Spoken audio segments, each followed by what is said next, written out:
John Falcon di mana ia seorang mantan tentara Amerika Serikat. Beliau terlihat meminum alkohol berisi peluru untuk kemudian dia mencoba menembak kepalanya sendiri. Sehingga bisa diambil kesimpulan bahwa John ini mengalami trauma berat jangka panjang akibat kehilangan semua kawan-kawannya saat perang di masa lalu.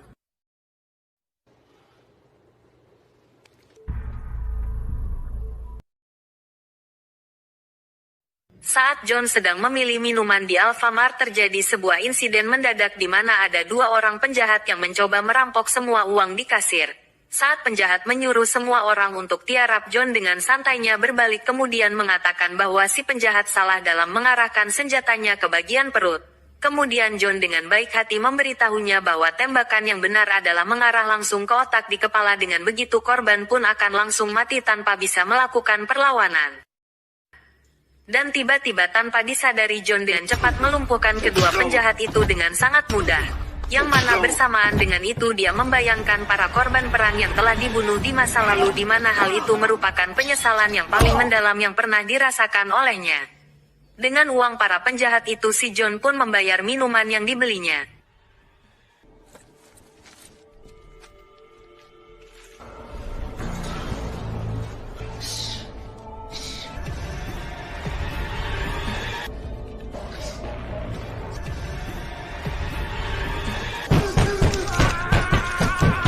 Esok paginya John kedatangan kakaknya yang bernama Cindy, di mana hanya ia yang merupakan saudari satu-satunya yang sangat peduli dengan keadaan John. Siapa lagi kalau bukan Cindy, karena John ini seorang bujangan yang belum punya pasangan. Di mana Cindy ini merupakan seorang aktivis kemanusiaan yang akan bertugas ke sebuah kota kecil di Brazil dengan tujuan atas dasar kemanusiaan dan menolong orang-orang di sana agar bisa menjadi lebih baik.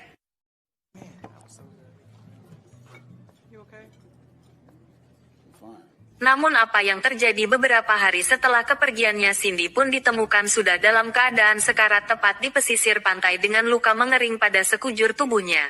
Entah siapa pelakunya. Mendengar kabar tersebut, John pun dibuat sangat terkejut dan tentu saja tidak akan tinggal diam, di mana dia langsung pergi ke Brazil saat itu juga untuk melihat kondisi Cindy yang sedang sekarat.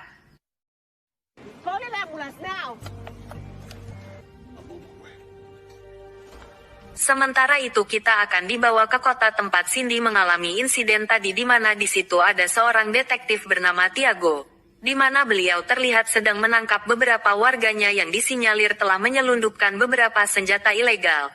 Tak lama muncul seorang polwan bernama Katarina dari arah lainnya, yang mana Katarina cukup terkejut dengan aksi dadakan yang dilakukan oleh tim Tiago.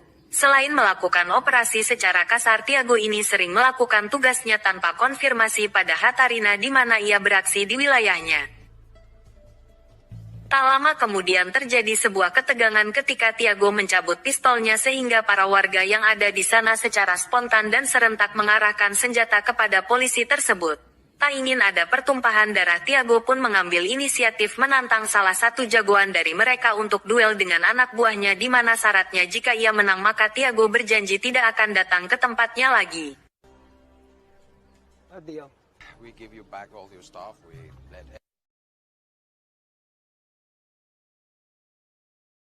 Dan inilah anak buahnya si Tiago, kita sebut saja namanya Eddie. Terjadi duel sengit di mana Eddie menguasai kemampuan seni bela diri capoeira, sehingga hal itu membuat si jagoan kewalahan.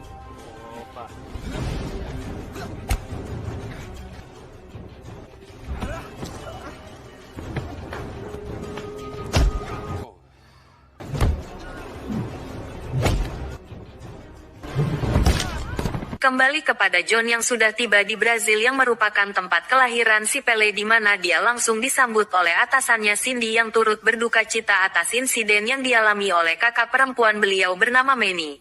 Manny pun mengajak John ke ruangan tempat Cindy dirawat, di mana John ini nampak sangat shock ketika melihat kakak perempuan satu-satunya sedang terbaring lemah tak berdaya, sehingga hal itu mengingatkan dirinya pada kawan-kawan tentaranya waktu di zona perang dulu.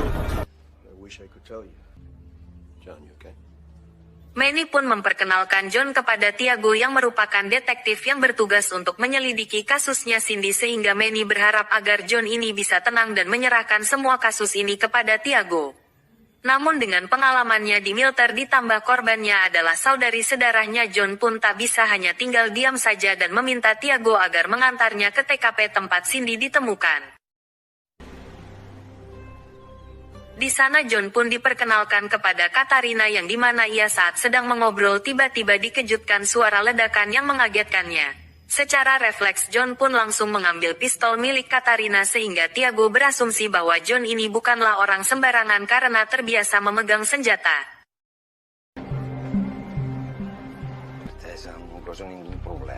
My sidearm, please.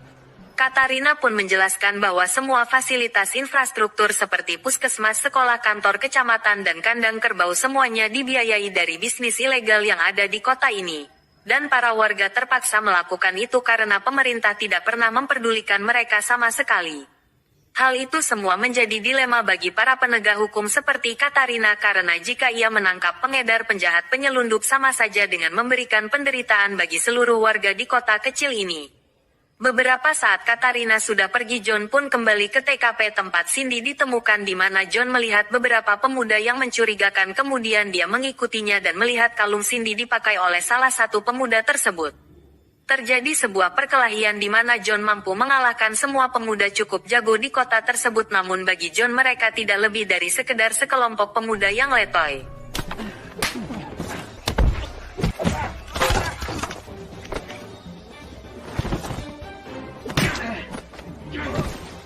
Tak lama Katarina muncul menodongkan senjata ke arah John mencegah serangan brutalnya, bersamaan dengan itu menjelaskan bahwa kalung yang dipakai pemuda tersebut merupakan pemberian hadiah dari Cindy sendiri. Give them the necklace as a gift. Karena ternyata adik dari pemuda tersebut merupakan teman dekat si Cindy dan masalahnya adiknya dari pemuda tersebut dikabarkan menghilang sesaat sebelum insiden yang menimpa Cindy. Sehingga bisa diambil kesimpulan pelaku yang telah membuat Cindy sekarat adalah pelaku yang sama yang telah menculik adiknya si pemuda tersebut. Saat akan pergi, si pemuda pun memberikan sebuah buku catatan milik Cindy di mana buku tersebut sempat dititipkan kepadanya dengan harapan John mendapatkan sebuah petunjuk yang mengarah kepada si pelaku sesungguhnya. Setelah mempelajari buku catatan milik Cindy, John pun menemukan sebuah nomor telepon di mana pemiliknya seorang fotografer yang pernah bekerja sama dengan Cindy, sehingga dengan menemui orang tersebut diharapkan ada sebuah informasi lebih jelas.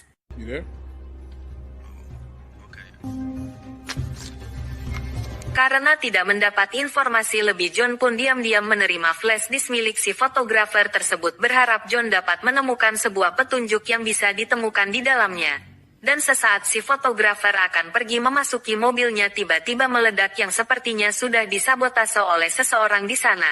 Disusul dengan beberapa orang di dalam mobil menghujani peluru, terjadilah baku tembak, akan tetapi beruntung John berhasil selamat dari maut.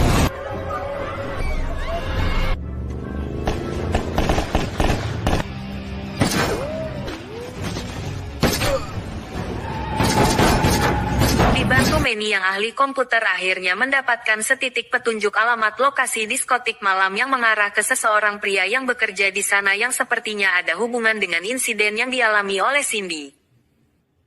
Manny mengungkapkan fakta menarik tentang sekelompok Yakuza yang sudah tinggal di Brazil sejak 30 tahun silam, di mana para Yakuza tersebut dianggap sebagai penjahat sesungguhnya karena sering terjadi kasus penculikan anak kecil yang kemungkinan besar dilakukan oleh para Yakuza tersebut. Dan Cindy nampaknya menyadari hal itu, di mana Cindy kemungkinan melakukan investigasi sendirian sehingga kemungkinan ketahuan para Yakuza langsung memberi pelajaran kepada Cindy sebagai peringatan.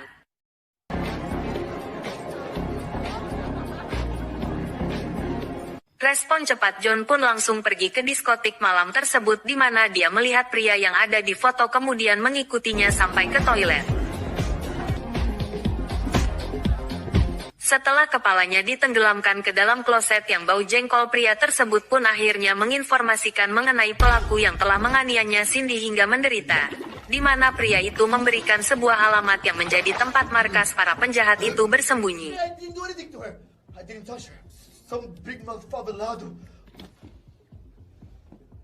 Dengan ditemani Manny, John pun langsung pergi ke alamat tersebut. Bersamaan dengan itu kita diperlihatkan tim Tiago akan melakukan pembasmian besar-besaran kepada para penjahat yang dianggap kriminal di kota ini. Yang sebenarnya hal itu terlalu berlebihan mengingat penjahat itu walaupun mereka melakukan bisnis ilegal mereka masih berjasa terhadap kesejahteraan warganya sendiri.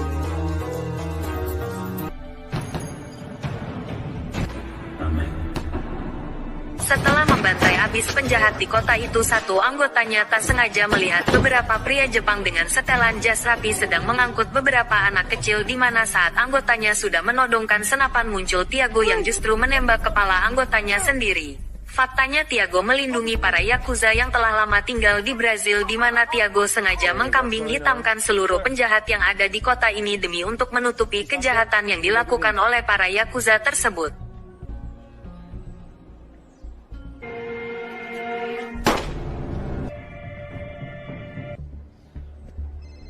Di sisi lain, John yang telah sampai di alamat yang diduga menjadi markas para penjahat di mana dia menyuruh Manny untuk pulang sedangkan dia akan masuk sendirian ke markas yang menjadi tempat persembunyian bisnis ilegal para Yakuza.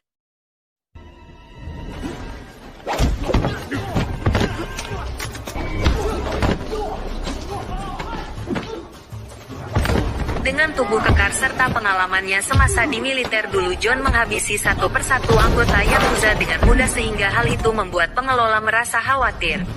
Untuk itu salah satu anak buahnya Yakuza pun menghubungi sang bos alias ke gedung putih para Yakuza di mana si bos ini terlihat sangat mengerikan dengan tato yang khas Yakuza dan sebuah kepala pelontos super licin.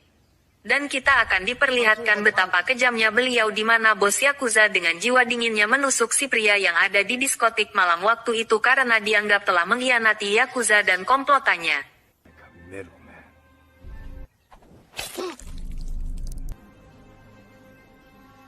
Di sisi lain, John masih bertarung menghadapi para Yakuza. Tak lama datanglah Tiago yang menyuruh si John untuk berhenti.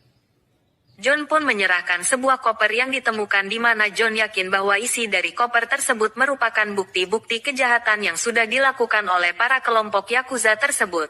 Namun saat akan pergi si John pun tersadar bahwa tadi Tiago sempat menyebut nama yang ada pada kertas isi koper tersebut di mana si John ini belum menyebut apapun tentang isi dari koper itu sehingga John ini menyadari bahwa ada sesuatu yang salah bahwa Tiago telah bekerja sama dengan para Yakuza tersebut. John pun berinisiatif bersembunyi di mobil Tiago di mana saat mereka akan menemui para Yakuza John pun keluar kemudian menghubungi Manny untuk mengirim polisi ke dermaga tempat anak-anak kecil itu akan diselundupkan. Sembari menunggu polisi datang menjemput, John pun memutuskan untuk menghabisi mereka semua sendirian sebagai balas dendam atas penderitaan yang dialami oleh Cindy kakaknya.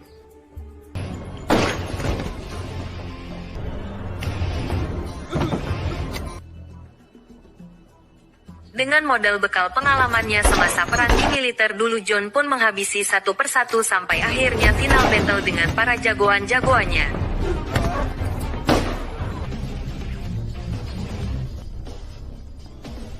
Diawali dari jagoan si Eddie mencoba menggunakan teknik capoeiranya namun nampaknya hal itu sama sekali tidak dapat menyentuh si John. Dilanjutkan oleh Tiago yang tidak dibekali kemampuan bertarung sehingga saat dirinya terjatuh dia pun menggunakan drum dan melemparnya ke arah si John. Dan saat mereka berdua bersatu mengeroyok si John, muncul si bos Yakuza dari belakang dengan pedang katananya di mana mereka bertiga bermaksud menyerang secara bergiliran untuk melumpuhkan si John. Namun apalah daya, John ini terlalu tangguh saat Tiago dan Eddie menyerang duluan, mereka pun tak bisa menyentuh seujung rambut pun dan justru merekalah yang terkapar. Di mana si John final battle dengan bos Yakuza, dia pun mengambil double stick besi yang digunakan untuk mengimbangi si bos yang membawa katana. Terjadilah pertarungan yang seru sangat epik, hasilnya sudah pasti John lah yang menang.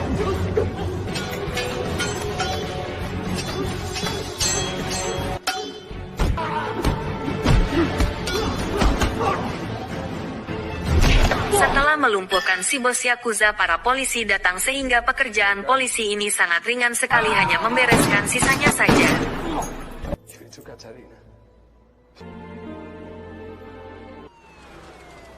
Setelah semuanya berakhir, John pun masih memiliki sedikit masalah ketika Cindy kakaknya masih harus mendapat perawatan akibat luka dalam dan trauma berat yang dialaminya yang sudah pasti itu butuh biaya yang menguras kantong.